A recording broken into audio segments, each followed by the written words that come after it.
Students, अब जो हम लोग कॉन्सेप्ट देखेंगे वो लिमिटिंग रिएजेंट का कॉन्सेप्ट है और ये बहुत ही ज़्यादा इम्पोर्टेंट चीज़ है। क्या है, तुमको पता है हमारे कोई भी जो रिएक्शन होता है उसमें रिएक्टेंट रहता है जो कि इसमें कन्वर्ट होता है प्रोडक्ट में।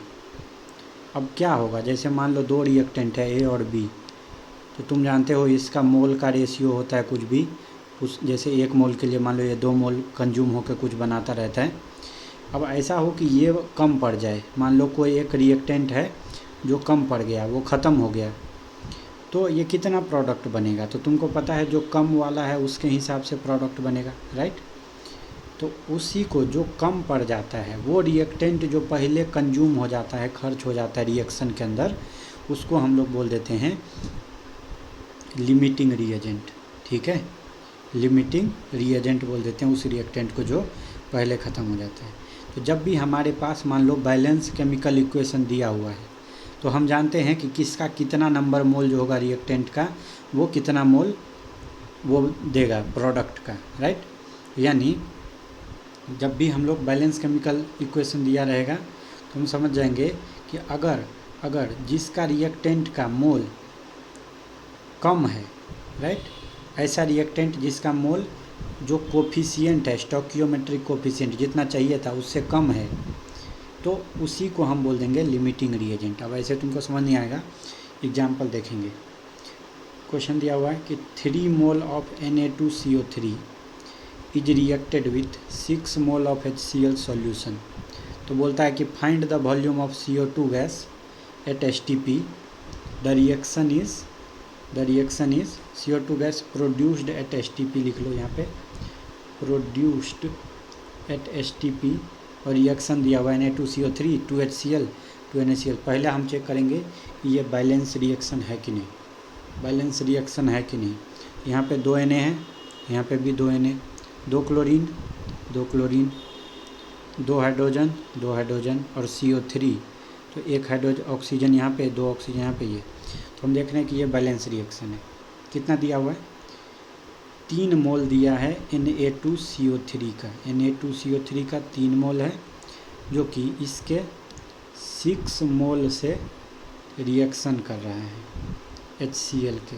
तो बोल रहा है CO2 कितना प्रोड्यूस होगा।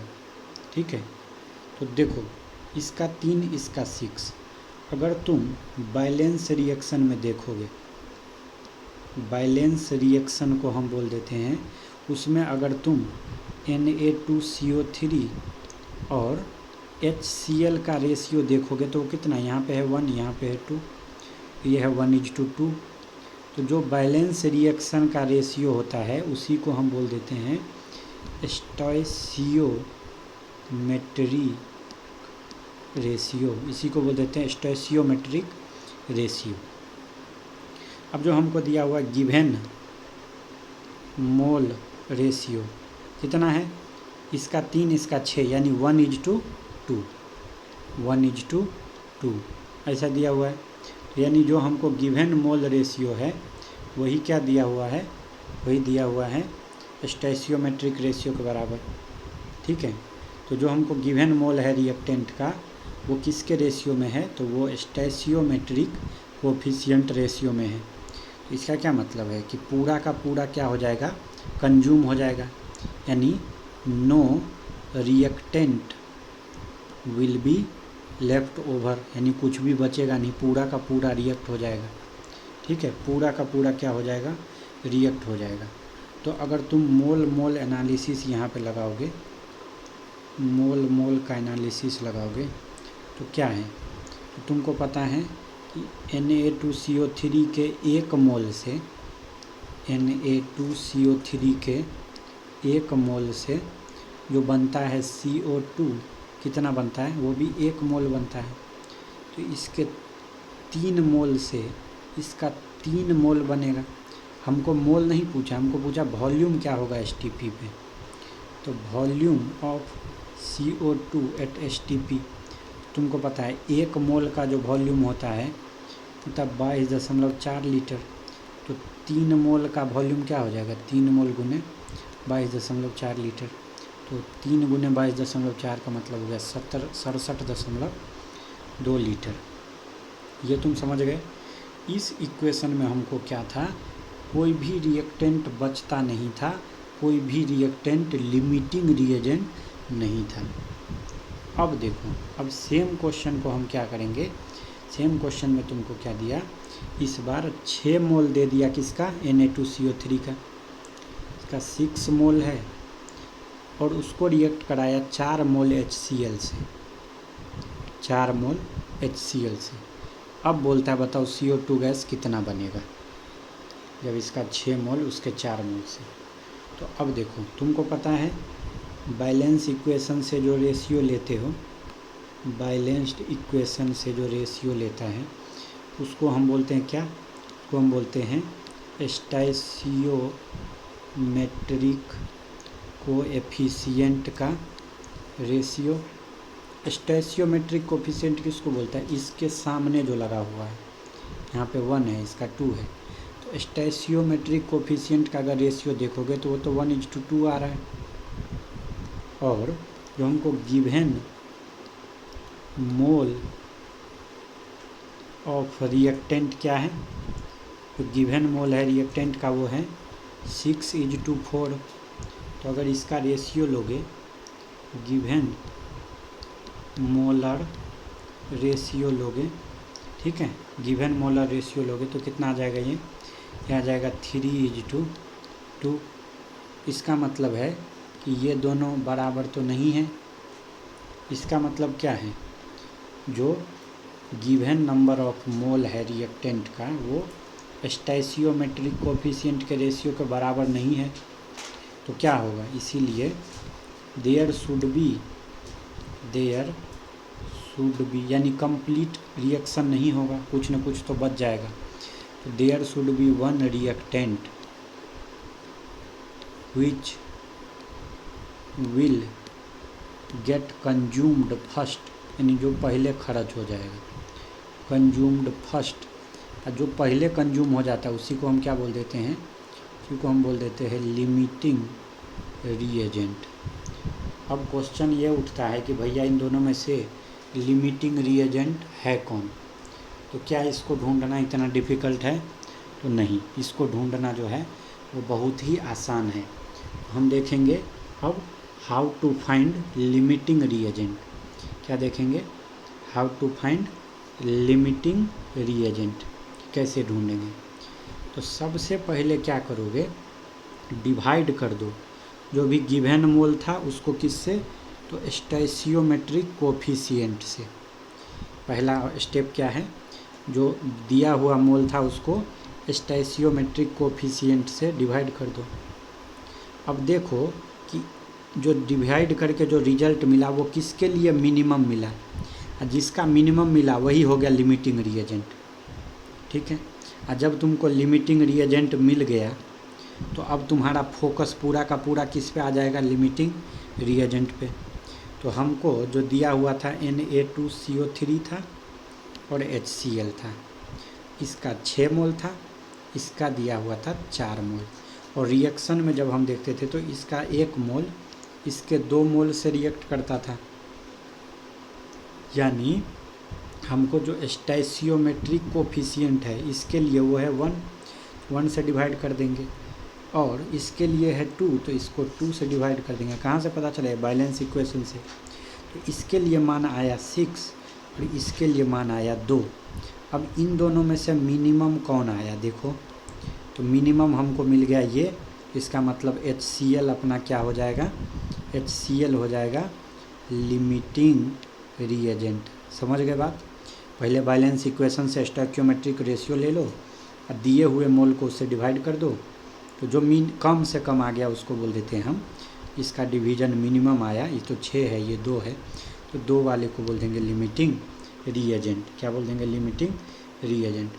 अब बात निकल के आता है कि हमको तो ये नहीं निकालना था कि कौन लिमिटिंग रिएजेंट था, हमको क्वेश्चन पूछा था कि CO2 कितना बनेगा, तो तुमको क्या बोला, अब जैसे तुमने बता दिया कि HCl जो है वही है तुम्हारा लिमिटिंग रिएजेंट, अब केवल HCl को देखना। अब इक्वेशन तुमने क्या लिखा था, इक्वेशन तुमने लिखा था कि Na2CO3 प्लस 2 HCl मिल के बनाता था 2 NaCl plus CO2 plus H2O। तो अब तुमको किसको देखना है, तुमको HCl को देखना है। यहाँ पे लिखना HCl का 2 मोल बनाता है CO2 का 1 मोल। क्यों लिख रहे हैं, अब लिमिटिंग रिएजेंट को देख रहे हैं। तो HCl का कितना मोल दिया हुआ है हमको क्वेश्चन में, तो हमको दिया हुआ है HCl का 4 मोल दिया हुआ है। कितना मोल बनाएगा CO2, 2 से 1 तो 4 से 2 मोल बनाएगा कौन, CO2 का। यहाँ पे कितना लीटर हो जाएगा, तो 2 गुने 22.4 लीटर CO2, यानी कि कितना हो गया ये 22.4 गुने ये कर दोगे तो 44.8 लीटर जो है 44.8 लीटर CO2 बनेगा। अब देखो पिछले क्वेश्चन में भी हमको Na2CO3 का 6 मोल दिया था, यहाँ पे भी Na2CO3 का 6 मोल था, सॉरी HCl का 6 मोल था यहाँ पे, और वहाँ पे तो उसमें दोनों रेशियो में था, इसीलिए हमको कुछ करना नहीं पड़ा था। यहाँ पे रेशियो में नहीं है, 1:2 में नहीं है, इसीलिए हमको जो कम पड़ गया वो लिमिटिंग रिएजेंट का कॉन्सेप्ट हमने यहाँ पे यूज किया है। ठीक, एक और क्वेश्चन देखेंगे इसी के ऊपर। क्वेश्चन क्या दिया हुआ है, अब ऐसे क्वेश्चन में काफ़ी केयरफुल रहने का ज़रूरत पड़ता है, क्योंकि तुम गलती से अगर लिमिटिंग रिएजेंट का कॉन्सेप्ट लगाना भूल जाओगे तो तुम Na2CO3 का देख लोगे कि मोल दिया हुआ है 6, तो 6 से बन जाएगा 6 कार्बन डाइऑक्साइड, तुम कर दोगे गलत। क्यों, क्योंकि 6 से 6 बनाने के लिए HCl भी तो मौजूद होना चाहिए था, वो था ही नहीं। Calculate the weight of FeO from 4 gram VO and इतना ग्राम Fe2O3, also report the limiting reactant कौन सा है। इक्वेशन दे दिया है, क्या इक्वेशन दिया है, VO प्लस Fe2O3 से बनता है V2O5। अब देखो यहाँ पे V है, यहाँ पे V2 है। सबसे पहले तो हमको रिएक्शन बैलेंस वाला दिया नहीं है, हमको बैलेंस करना पड़ेगा। ठीक है, रिएक्शन बैलेंस करना पड़ेगा। तो यहाँ पे V एक ही है रिएक्टेंट साइड में, उधर 2 है, तो इधर पे 2 लगा दो, तो कितना हो गया, अब कितना हो गया, इधर पे 2 है तो यहाँ पे 1 ही है, तो यहाँ पे 2 लगा दो।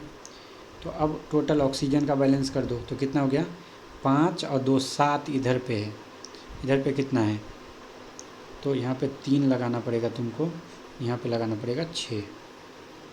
तो 2VO प्लस 3Fe2O3 से बनता है 6FeO प्लस V2O5।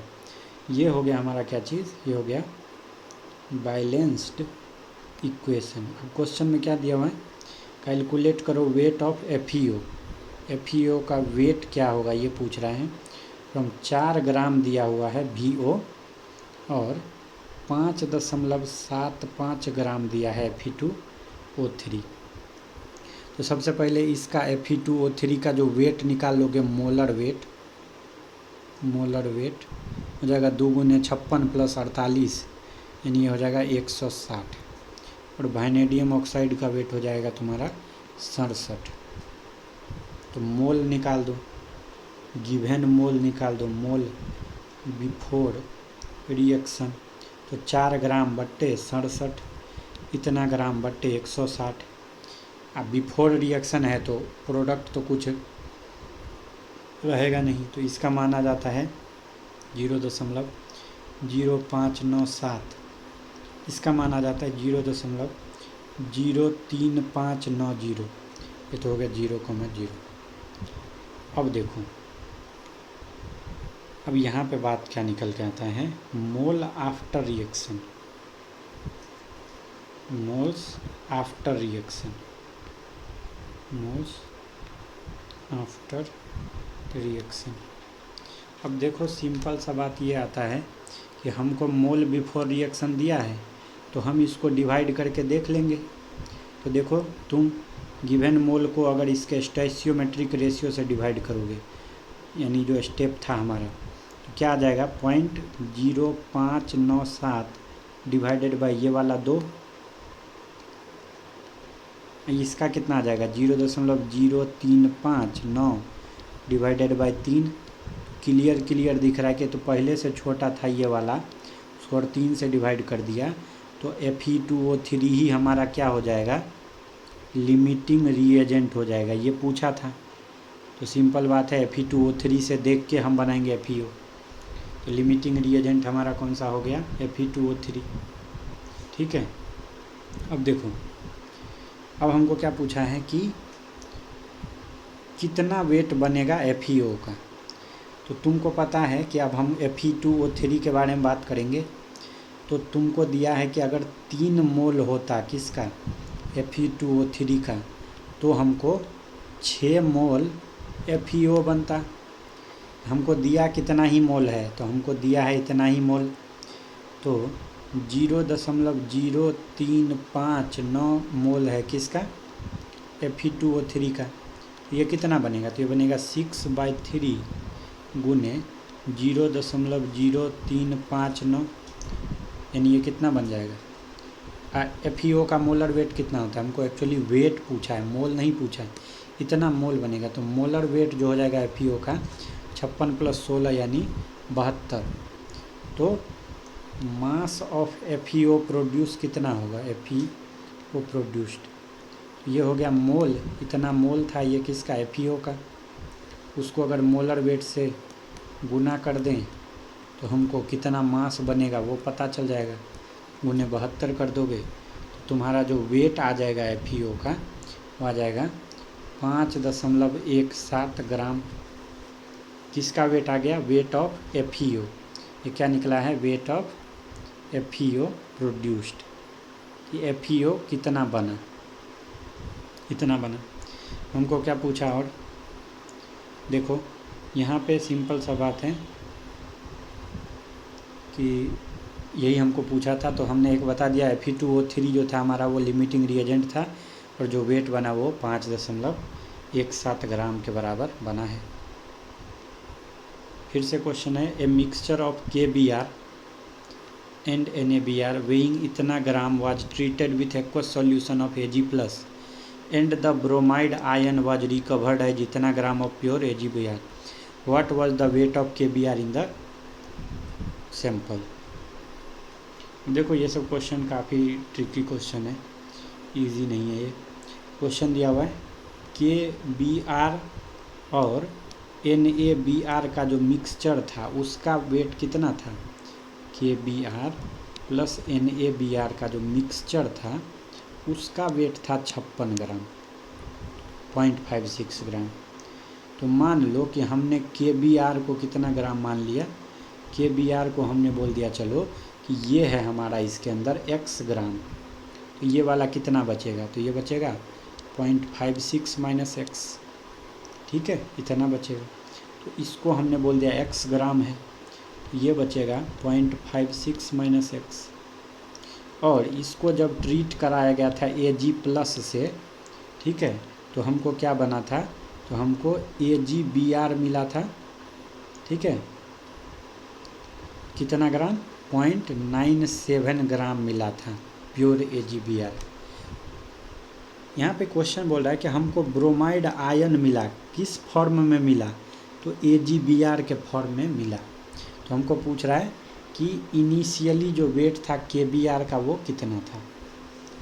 तो सिंपल बात है, जो ब्रोमीन का एटम है वहाँ पे ये दोनों में है और फाइनल में भी है, तो यहाँ पे हम लगा देंगे POAC ऑन ब्रोमीन का एटम। अब तुम पूछ सकते हो ऐसा क्यों लगाएंगे, तो हम कहेंगे तुम बार बार नोट्स को रिवाइज़ करो और खूब सारा सवाल बनाओ तो तुमको समझ में आएगा कि क्यों लगाएंगे।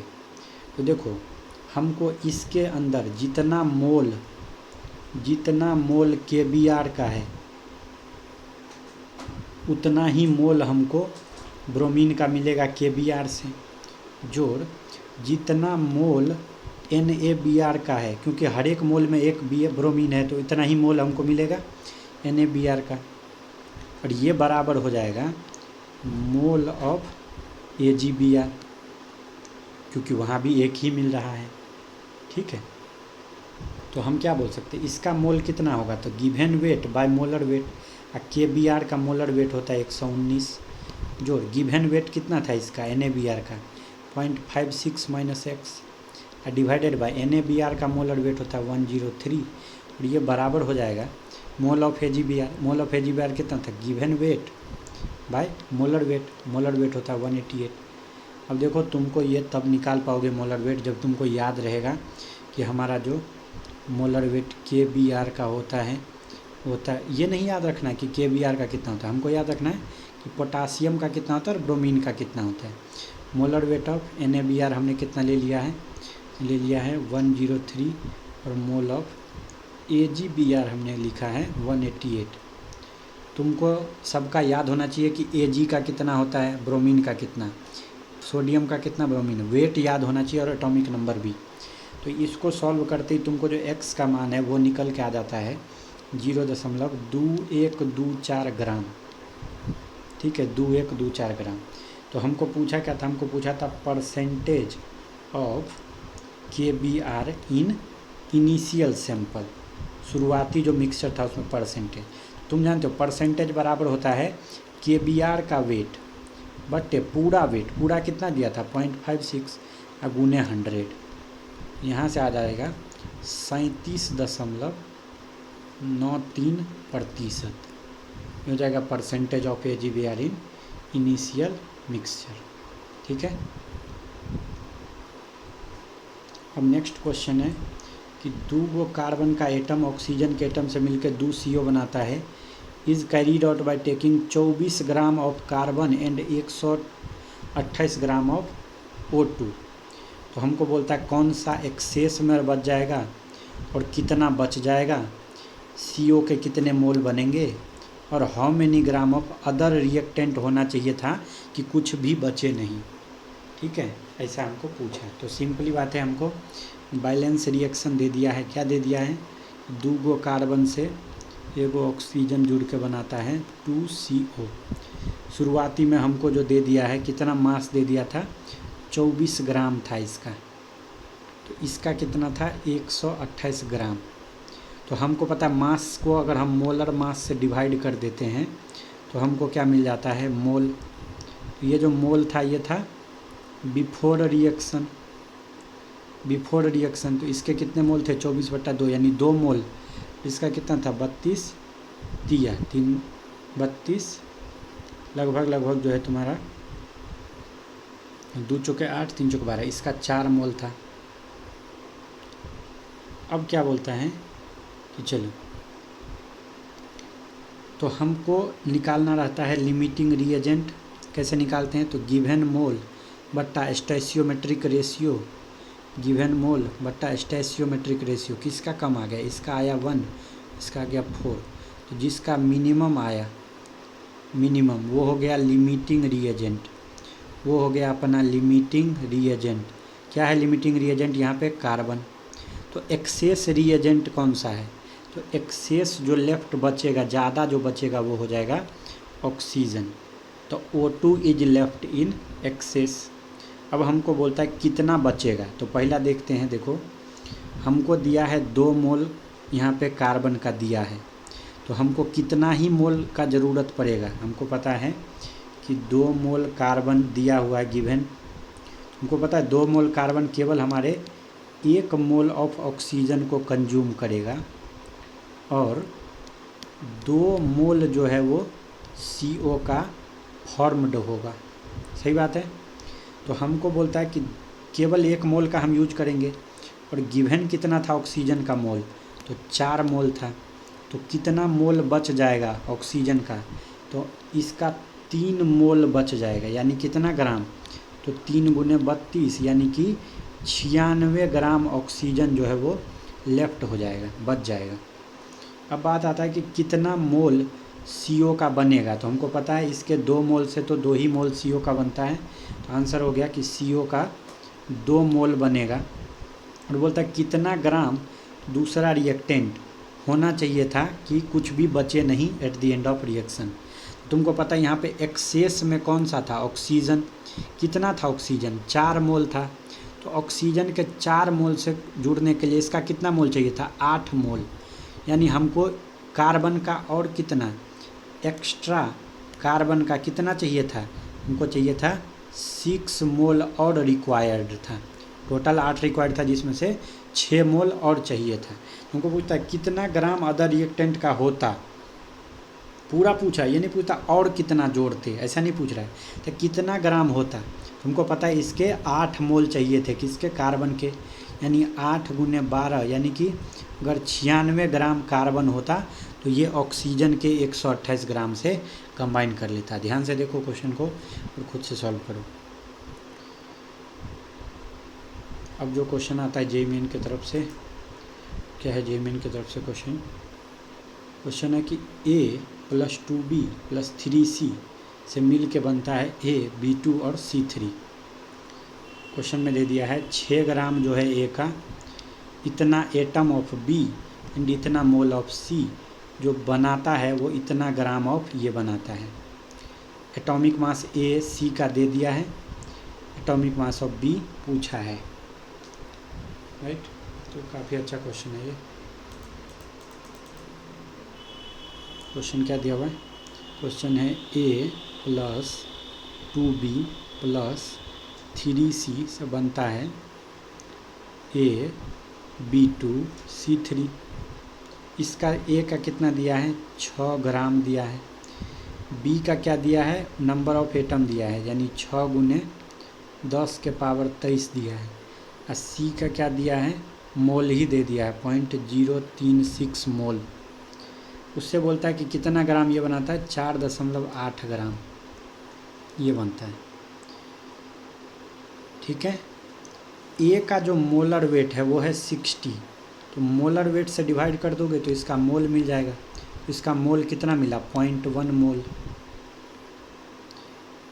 तुमको पता है किसी का एटम का संख्या को अगर एवोगाड्रो संख्या से डिवाइड कर दें तो फिर से मोल मिल जाता है। तो ये इसका 1 मोल मिला हमको, और इसका तो सीधा सीधा मोल ही दिया था, तो 0.036 मोल, ठीक है। अब देखो क्या दिया हुआ है। अब हमको पता है ये क्या निकाला हमने, ये हमने निकाला मोल बिफोर रिएक्शन निकाला। अब क्या करते हैं, हम लिमिटिंग रिएजेंट फाइंड करेंगे। तो इसको 0.1 को हम डिवाइड करेंगे, A का कोफिशिएंट यहाँ पे 1 है तो 1 से, इसको 1 को डिवाइड करेंगे 2 से, और इसके 0.036 को डिवाइड करेंगे 3 से। क्लियर कट हम यहाँ पे देख रहे हैं कि ये वाला सबसे कम आएगा, इसीलिए हम बोल देंगे जो हमारा C जो है वो क्या है, लिमिटिंग रिएजेंट है। तो हम सबको भूल के केवल C को देखेंगे। अब हम लिखेंगे कि C का जब 3 मोल रहता है तो AB2C3 का 1 मोल बनता है, 1 मोल बनता है A, B2 और C3 का। तो हमको कितना ही मोल दिया हुआ है, हमको C का दिया है केवल 0.036 मोल दिया है इसका C का। तो इससे इसका कितना बनेगा, तो इससे इसका मोल बनेगा 1/3 गुने 0.036 मोल बनेगा किसका, A, B2 और C3 का। यहाँ से 3 से डिवाइड कर दो तो ये हो जाएगा 12, 0.0, यानी तुम कह रहे हो कि जो हमको दिया हुआ वेट था C का उस हिसाब से तो इतना ही मोल बनना था, इतना मोल बनना था AB2C3 का। हमको क्या दे दिया, हमको वेट बताया है, मोल नहीं बताया, वेट बताया है किसका, AB2C3 का। तो तुमको पता है जो गिवन वेट बराबर होता है वो होता है मोल गुने मोलर वेट। किसका मोलर वेट, तो AB2C3 का मोलर वेट। यहाँ से जो मोलर वेट आ जाएगा AB2C3 का वो आ जाएगा 4.8/0.012। इसको उड़ाओगे तो नीचे 10, इसको उड़ाओगे तो 1000, ये से हो गया 400 आ जाएगा। ये मोलर वेट जो तुमने निकाल दिया है AB2C3 का वो है 400। अब देखो AB2C3 इसका मोलर वेट कितना होगा, तो A का 1 बार तो 60 जोड़ 2 बार B, तो B का तो दिया नहीं है तो 2 बार B जोड़ C कितनी बार, 3 बार, तो C का वेट है 80 दिया हुआ तो 3 गुने 80, इसका मान आ गया 400। यहाँ से तुम कह रहे हो कि 60 आ जोड़ 8 × 24 यानी 300 जोड़ 2b बराबर 400। तो यहाँ से 2b बराबर आ गया 100। यहाँ से b का मान कितना आ गया 50। यही हमको b का मोलर वेट पूछा था, जो कि हो जाएगा 50 AMU। तो ये काफ़ी आसान क्वेश्चन जेईई मेन की तरफ से, ठीक है। अब हम लोग देखेंगे कॉन्सेप्ट, उसको बोलते हैं परसेंटेज यील्ड। इसको क्या बोलते हैं, परसेंटेज यील्ड। तो देखो, किसी भी प्रोडक्ट का परसेंटेज यील्ड, यील्ड का मतलब होता है उत्पादन, उत्पाद कितना बना प्रोडक्ट, वो होता है एक्चुअल यील्ड बटे कितना मैक्सिमम बन सकता था गुने 100।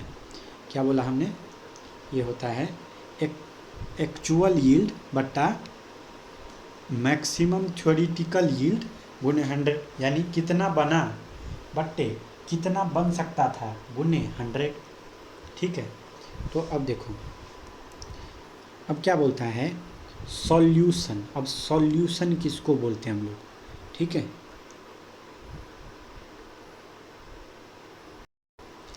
अब बात निकल के आता है सॉल्यूशन किसको बोलते हैं। तो हम बोलते हैं कि मिक्सचर ऑफ 2 और मोर सब्सटेंस, 2 या 2 से ज़्यादा पदार्थ का मिक्सचर को सॉल्यूशन कहा जा सकता है।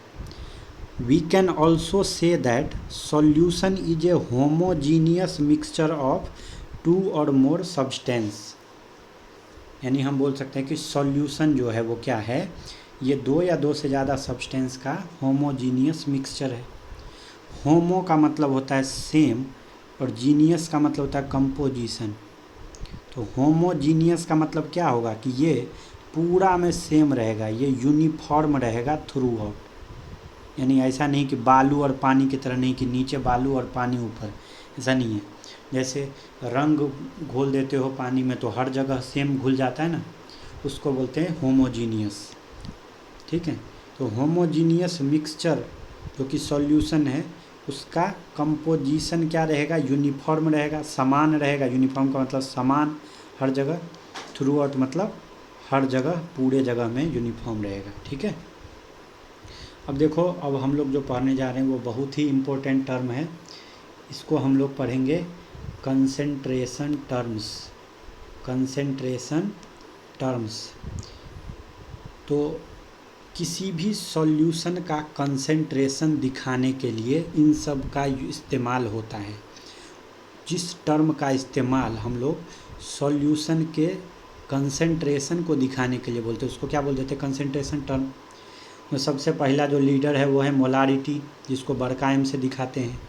फिर आता है मोलालिटी, पहले ला रीटी था, अब ला लीटी है, उसको छोटका एम से दिखाते हैं। फिर आता है मोल फ्रैक्शन, जिसको एक्स से दिखाते हैं। फिर परसेंटेज निकाल के भी दिखाते हैं। और पीपीएम, जिसको पार्ट्स पर मिलियन बोलते हैं, इसमें भी दिखाते हैं। तो देखो, इसके ऊपर भर भर के क्वेश्चन आता है खूब सारा, ठीक है। तो ये जो भी कंसेंट्रेशन टर्म्स है, जो भी कंसेंट्रेशन टर्म्स है, ये आपस में एक दूसरे से रिलेटेड होते हैं। ये आपस में एक दूसरे से रिलेटेड होते हैं। यानी हमको अगर कोई एक कंसेंट्रेशन टर्म बता दिया जाए तो हम दूसरे कंसेंट्रेशन टर्म को आसानी से फाइंड कर सकते हैं। तो अभी हम बारी बारी से एक दूसरे को देखेंगे, ठीक है, एक के बाद एक देखेंगे। सबसे पहला आता है मोलारिटी, जो सबसे इम्पोर्टेंट है। तो इसको हम कैसा डिफाइन करते हैं, तो इसको हम डिफाइन करते हैं कि देखो, कोई भी सॉल्यूशन है, ठीक है, उसके अंदर दो चीज़ होता है। एक तो होता है सॉल्यूट, और एक तो होता है सॉल्यूट और दूसरा होता है सॉल्वेंट। एक होता है सॉल्यूट और दूसरा होता है सॉल्वेंट। जैसे अगर शरबत बनाते हो तो चीनी जो है उसमें, वो तो हमारा होता है सॉल्यूट, और जो वाटर होता है वो होता है सॉल्वेंट। तो इन दोनों के मिल के क्या बनता है, सॉल्यूशन। सॉल्यूशन किससे मिल के बनता है, सॉल्यूट और सॉल्वेंट से, जैसे शुगर और वाटर। तो हमको जब भी किसी का मोलैरिटी पूछेगा, बड़का एम पूछेगा, तो तुम क्या लिखेगा, तुम लिखेगा number of mole of solute. क्या लिखेगा, number of mole of solute बटे वॉल्यूम लगाना यहाँ पे, वॉल्यूम ऑफ किसका, सॉल्वेंट का नहीं, सॉल्यूशन का वॉल्यूम। किसमें, लीटर में। तो मोल बटे लीटर ये होता है मोलारिटी, मोलारिटी। तो मान लो अगर तुमको सॉल्यूट का W ग्राम को घोल दिया तुमने, ठीक है, वाटर के VmL में, वॉल्यूम कितना वाटर का VmL, ठीक है। सॉल्यूट का मोलर वेट अगर m है तो अगर गिवन वेट को मोलर वेट से डिवाइड कर दोगे तो ये आ जाएगा मोल किसका, सॉल्यूट का। और ये क्या आ गया, वॉल्यूम किसका, सॉल्वेंट का, ठीक है। वॉल्यूम किसका आया है, सॉल्वेंट का। तो मोलैरिटी नॉर्मली क्या होता है, देखो हम सॉल्यूट जो कि ठोस होता है इसका वॉल्यूम काफ़ी कम होता है, ठीक है। वॉल्यूम काफ़ी नॉर्मली क्या होता है, काफ़ी कम होता है, इसीलिए इग्नोर कर दिया जाता है। बट हमेशा ध्यान रखना कि हमको सॉल्यूशन का वॉल्यूम लेने का रहता है। तो अगर तुमको W ग्राम सॉल्यूट बोल रहा है तो उसको उसके मोलर वेट से डिवाइड करोगे तो मोल मिल जाएगा, ठीक है। और तुमको क्या दिया है कि V मिलीलीटर वाटर है, VmL वाटर है। तो अगर VmL वाटर है तो उसके अंदर कितना सॉल्यूट है, तो इतना मोल। तो अगर तुमको मोलैरिटी पूछेगा तो मोलैरिटी क्या होता है, मोल। तो मोल कितना था, W by molar weight, but volume in litre, तो वॉल्यूम इन लीटर निकालना है, लेकिन दिया तो ml में है तो इसको हम 1000 से डिवाइड कर दें तो ये लीटर में आ जाएगा। तो ये आ गया मोल पर लीटर। तो यूनिट क्या हो जाएगा, मोल पर लीटर। तो मोलैरिटी का फार्मूला तुम अगर देख रहे हो तो हो जाएगा W, पलटी मारेगा तो 1000 ऊपर चला जाएगा, बट मोलर वेट किसका, सॉल्यूट का, गुने वॉल्यूम किस में, ml में। तो तुम इतना फार्मूला याद रखने के बजाय ये समझ लो कि इसको हमको वॉल्यूम को लीटर में रखना है और मोल को ऊपर रखना है सॉल्यूट के, तो मोलैरिटी हम निकाल देंगे। क्वेश्चन आ चुका है किसके तरफ से, फिर से जेईई मेन की तरफ से, यानी हम सारे जेईई मेन में आए क्वेश्चन सॉल्व कर रहे हैं कंप्लीट, अभी तक जितने आए सारे। इतना मोलेक्यूल दिया हुआ है present in 10 gram of a substance x. क्या बोल रहा है, सब्सटेंस एक्स का जब 10 ग्राम लिया तो उसमें कितना मॉलिक्यूल मिला, 6.023 गुने 10 के पावर 22 मॉलिक्यूल मिला। अगर इसको तुम एवोगाड्रो संख्या से डिवाइड कर दोगे तो ये क्या बन जाएगा, मोल बन जाएगा। मॉलिक्यूल की संख्या बटे एवोगाड्रो संख्या होता है मोल। मोल मिल गया कितना तुमको, ये कट गया, यानी 0.1 मोल मिला। तो तुम क्या कह सकते हो कि x के 0.1 मोल का वेट है कितना, 10 ग्राम। तो 1 मोल का वेट कितना होगा, 100 ग्राम। यानी तुम कह रहे हो कि x का जो मोलर वेट है वो 100 ग्राम है, ठीक है। अब बोलता है कि बता दो मोलैरिटी ऑफ ए सॉल्यूशन, बता दो जिसके अंदर 5 ग्राम है x 2 लीटर सॉल्यूशन में। तो हमको पता है जो हमारा मोलैरिटी होता है मोल ऑफ x बटे वॉल्यूम इन लीटर। तो वॉल्यूम इन लीटर दे दिया है कितना, 2 लीटर। हमको मोल निकालना है, तो मोल कैसे होता है, तो मोल होता है गिवन वेट बाय, मोल जो होता है वो होता है given weight by molar weight. हमने मोलर वेट निकाल रखा है, कितना है वो 100 ग्राम, और गिवन वेट कितना है तो 5 ग्राम। तो ग्राम से ग्राम कट जाएगा तो ये हो जाएगा 20, तो ये हो जाएगा 2/1, यानी ये हो जाएगा तुम्हारा 1/20 गुने 1/2 यानी 1/40। 1 बाय कितना आ गया ये मोलैरिटी 1/40। तो ये लगभग इसको तुम बोल सकते हो 1000 से कर दो, 1000/1000, ये 0 गया, ये गया 25 यानी 25 गुने 10 के पावर -3। आंसर हो जाएगा 25 गुने 10 की पावर -3। तो हमको जो आंसर देना था वो कितना देना था, 25। क्यों, क्योंकि हमको खाली स्थान में भरना था 25। फिर एक क्वेश्चन है, the molarity of A solution obtained by mixing इतना ml ऑफ इतना मोलर HCl विथ इतना मोल ऑफ इतना HCl। तो हमेशा याद रखना एक फार्मूला होता है कि मोलैरिटी ऑफ मिक्सचर गुने वॉल्यूम ऑफ मिक्सचर बराबर होगा M1V1 + M2V2, हमेशा याद रखना। ये फार्मूला से कई बार क्वेश्चन आ चुका है अभी तक।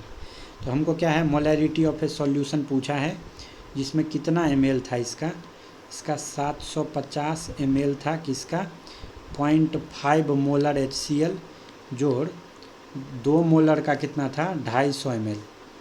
अब तुम बताओ ये 750 ml और 250 ml मिल के कितना ml हो गया वॉल्यूम मिक्सचर का। तो 1000 ml गुने मोलैरिटी ऑफ मिक्सचर हमको पूछा है।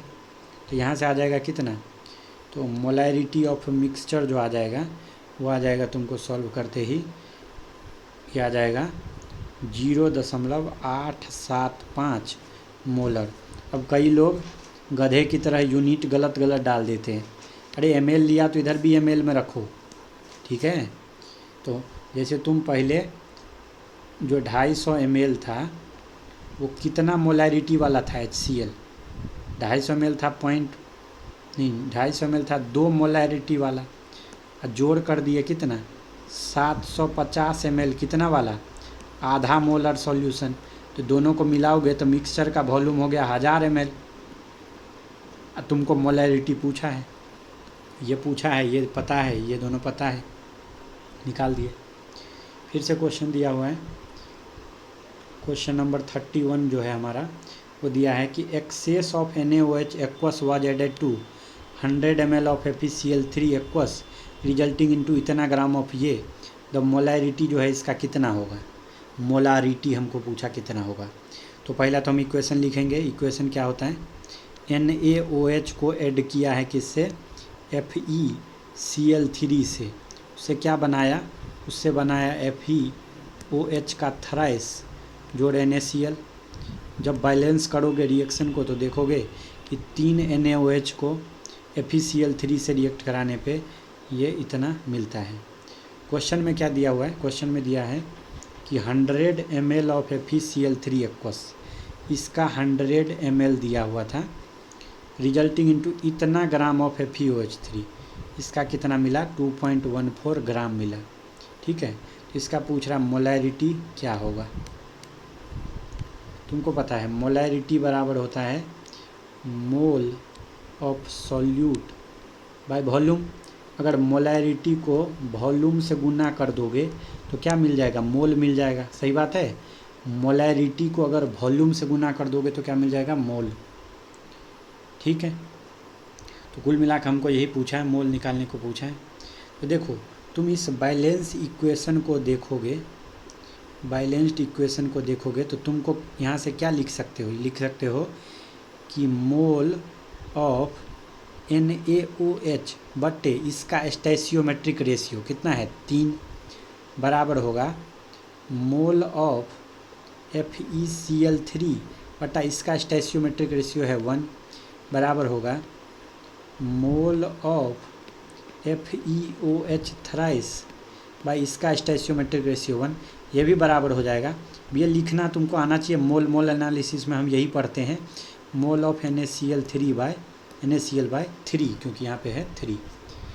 तो हमको बस 2 का रिलेशन देखना था, हमको देखना था इसका और NaCl वाले का रिलेशन, हमको देखना था इसका और NaCl वाले का।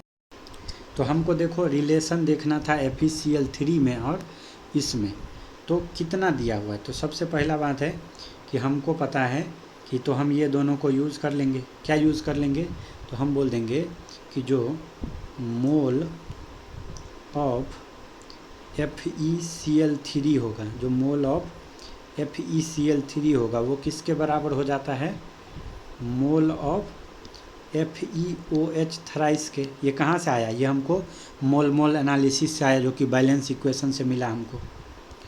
तो तुमको मोल ऑफ FeCl3 कैसे निकालोगे, तो इसका वॉल्यूम दिया है ml में, ठीक है, ml में दिया है वॉल्यूम, इसको लीटर में बदल दो, गुने इसका मोलारिटी से गुना कर दोगे तो आ जाएगा FeCl3 का मोल बराबर होगा मोल ऑफ FeOH3। FeOH3 का वेट दिया है, तो इसके वेट को अगर हम मोलर वेट से डिवाइड कर दें तो ये भी मोल आ जाएगा। तो FeOH3 का जो मोलर वेट होता है वो होता है 100, ठीक है। FeOH3 का जो वेट होगा वो होता है 107। तो यहाँ से तुम देखोगे तो 2 जीरो से 2 जीरो कट जाएगा, मोलैरिटी आ जाएगा 2.14 बाय 107 गुने 10। तो यहाँ से आंसर आ जाएगा तुम्हारा 0.2 मोलर। तो हमको मोलैरिटी पूछा था इसका FeCl3 का, तो ये आंसर आ जाएगा 0.2 मोलर। 0.2 मोलर आ जाएगा मोलैरिटी। ठीक है, अब जो हमारा सेकंड कंसंट्रेशन टर्म है वो है मोलालिटी। वो क्या है? वो है मोलालिटी। मोलालिटी जिसको स्मॉल m से दिखाते हैं। ये क्या होता है? ये फिर से होता है number of mole of solute. ऊपर में सेम रहता है, ऊपर में रहता है सॉल्यूट का मोल, लेकिन इस बार क्या हो जाता है, नीचे सॉल्यूशन नहीं होके सॉल्वेंट आता है और वॉल्यूम नहीं होके उसका वेट आता है ग्राम में और गुने 100। ठीक है, क्या बोल दिया हमने? हमने बोल दिया जो गुने 100 नहीं 1000। तो ये होता है मोलालिटी, होता है number of mole of solute dissolve in 1000 ग्राम, यानी 1 किलो ऑफ सॉल्वेंट। यानी क्या हमने बोला? हमने बोला कि मोल ऑफ सॉल्यूट बटा 1 किलो किसका? सॉल्वेंट का। इसको क्या बोल देंगे? इसको बोल देंगे मोलालिटी। ध्यान दो, मोलैरिटी और मोलालिटी में फ़र्क क्या है? वहाँ पे नीचे में सॉल्यूशन था, यहाँ सॉल्वेंट है। अब ऊपर में पहले नीचे में वॉल्यूम था, अभी केजी में वेट है। तो इसका यूनिट हो जाएगा मोल पर केजी। ठीक है, वहाँ मोल पर लीटर होता था। मान लो सॉल्यूट का y ग्राम दिया है, तो सॉल्यूट का मोल कैसे करोगे? इसका मोलर वेट से डिवाइड करके इसका मोल निकाल लोगे। किसका? सॉल्यूट का। उसको x ग्राम सॉल्वेंट है, x ग्राम में दिया है, तो हमको केजी के लिए 1000 से डिवाइड कर देंगे। तो अगर हमको मोलालिटी पूछेगा, छोटा m पूछेगा, तो हम क्या बोल देंगे? छोटा m जो हम बोल देंगे वो बोल देंगे y डिवाइडेड बाई m बटे x डिवाइडेड बाई 1000। ये हो जाएगा मोलालिटी। तो ये हो जाएगा y बाई m गुने 1000 बाई x। ये मोलालिटी है। आसानी भाषा में हमको मोल निकालने आना चाहिए। ठीक, चलो नेक्स्ट जो टर्म आता है वो आता है मोल फ्रैक्शन। ये क्या होता है? ये होता है रेशियो ऑफ मोल। फ्रैक्शन का मतलब होता है अंश बट्टे हर, numerator by denominator. Numerator by denominator को हम बोलते हैं फ्रैक्शन। तो मोल फ्रैक्शन मतलब ऊपर में मोल बटा नीचा में मोल। तो अगर हम रेशियो ले लेंगे किसका? सॉल्यूट का मोल बट्टे पूरा मोल, टोटल नंबर ऑफ मोल। तो अगर तुमको मोल फ्रैक्शन सॉल्यूट का पूछेगा तो तुम लिखोगे सॉल्यूट की मोल की संख्या बट्टे पूरा मोल का संख्या।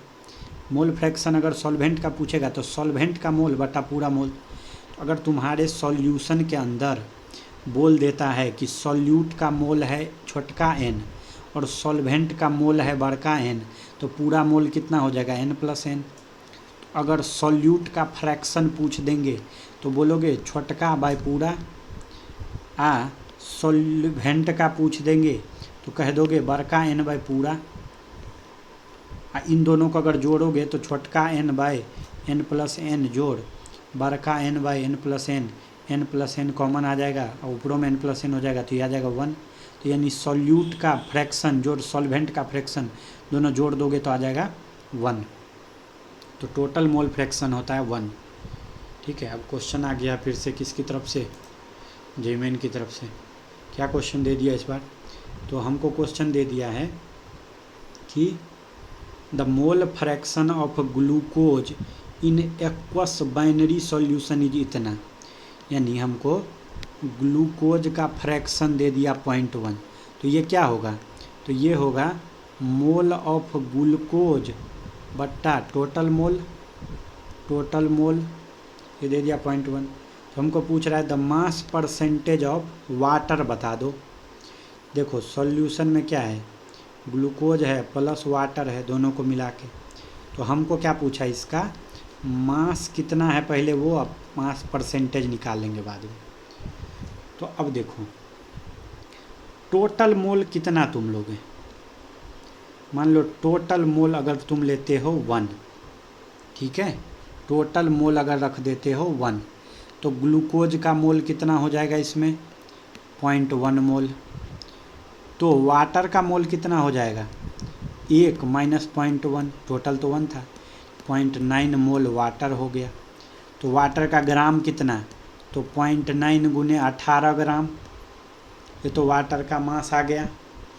और जब पूरा मास लिखोगे, क्योंकि तुमको परसेंटेज मास निकालना है, मास परसेंटेज निकालना है किसका, वाटर का, मास परसेंट किसका निकालना है, वाटर का। तो ये क्या होगा, ये होगा मास ऑफ वाटर बट्टे मास ऑफ सॉल्यूशन गुने 100, ये हो जाएगा, ये तो परसेंटेज होता है। तो कितना मास वाटर कितना है, तो वाटर का मास है मोल ऑफ वाटर गुने मोलर वेट बटे इसका कितना है। तो देखो ग्लूकोज का जब तुम C6H12O6 का वेट निकालोगे तो 12 गुने 6 जोड़ 12 गुने 1 जोड़ 6 गुने 16, ये आता है 180, इसका मोलर वेट आता है 180।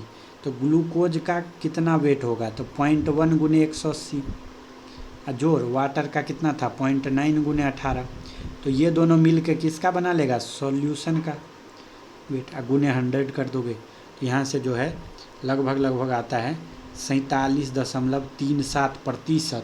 जो हमको नियरेस्ट इंटीजर बोला तो हम 47 लिख देंगे, क्योंकि 48 तो दूर पड़ रहा है यहाँ से, तो हम 47 आंसर लिख के आ जाएंगे।